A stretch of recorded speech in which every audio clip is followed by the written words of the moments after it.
શું નામ આપનું? ચંપકભાઈ. ચંપકભાઈ, આપણું ગામ? ગામ વલી. વલી ગામ. તાલુકો? ઝઘડિયા. જિલ્લો? ભરૂચ જિલ્લાનું ઝઘડિયા તાલુકાનું વલ્લી ગામ, જ્યાં અત્યારે આપણે ચંપકભાઈના ખેતર ઉપર ઊભા છીએ. ચંપકભાઈ, આ ખેતરમાં આપણે બે પાક લીધેલા છે. એક આ શેરડી છે અને એક બાજુ આપણે કપાસ છે.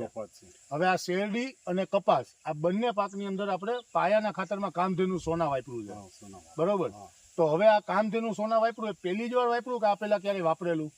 ના, પહેલી જ વાર વાપરેલું. એ પેલા ક્યાં ખાતરો વાપરતા? એગ્રો વાળાનું બધું વાપરતા હતા, બરાબર. જોવે એવું રિઝલ્ટ નહીં.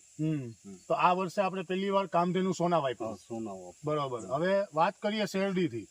શેરડીમાં આપણે કામધેનુ સોના વાપર્યું, તો એનું રિઝલ્ટ કેવું લાગ્યું? ગમ્યું, ના ગમ્યું, શું થયું તમારો અભિપ્રાય? ગમેલું જ છે. અને એમાં શું છે કે આ કલર છોડતો નથી, અને એના જે દાંડા છે એ જાડા આવે, બરોબર, આ ખાતરથી. અને પેલી રાડી પાતળી. ઓકે, હા. ટૂંકમાં ત્રણ ફાયદા તમને દેખાઈ ગયા. પેલું કે આ પાનનો જે કલર છે એ નહીં છોડતું, આ એકદમ લીલું જ રહેશે, પીળું નહીં થતું, બરોબર. બીજા નંબરમાં આ બતાવજો જરા, આ જે રારા છે, બરોબર, આ વસ્તુ એ નીચેથી ઉપર સુધી જાડાઈ એની કમ્પ્લીટ છે, પતલું નથી થતું, બરોબર. અને ત્રીજા નંબરમાં એની ફૂટ ને વધ આ બી કમ્પ્લીટ છે, બરોબર. તો શેરડી આને હિસાબે આપણે એવું કહી શકીએ કે જે વજન આવશે એ પૂરેપૂરો તમને મળશે, બરોબર ને? બીજા જે ખાતરો નાખો ને એમાં જે રાડા પતલા રહી જાય અને વજનમાં જે નુકસાની જાય આમાં નહીં જાય, બરોબર. હવે કપાસની વાત કરીએ. કપાસમાં બી પહેલી જ વાર વાપરેલું, બરોબર. એમાં કેવું રિઝલ્ટ આવ્યું, શું ફાયદો દેખાણો? એમાં શું છે કે કલર કમ્પ્લીટ રહે અને વધતા એનો ઊંચાઈ વધારી, અને જે ભમરી બેઠેલી છે એ ગરતી નથી, બરોબર. એ કમ્પ્લીટ જ છે.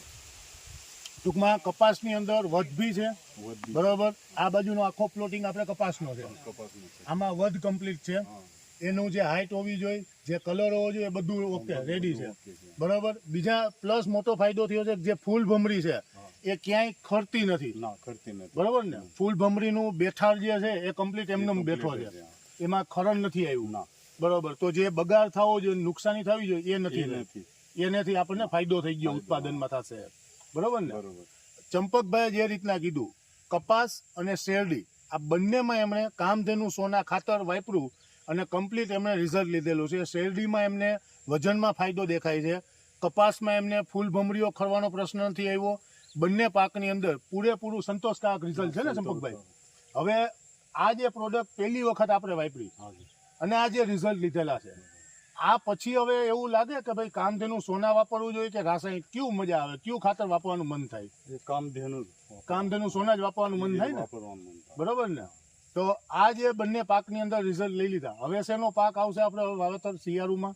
કપાસ નીકળ્યા પછી તો કદાચ મકાઈ કે પછી એ હુંડિયું એવું, બરોબર. તો એની અંદર કયું આ ખાતર વાપરશું કે રાસાયણિક? આ ખાતર કામધેનુ સોના ઓર્ગેનિક ખાતર જ વપરાય ને?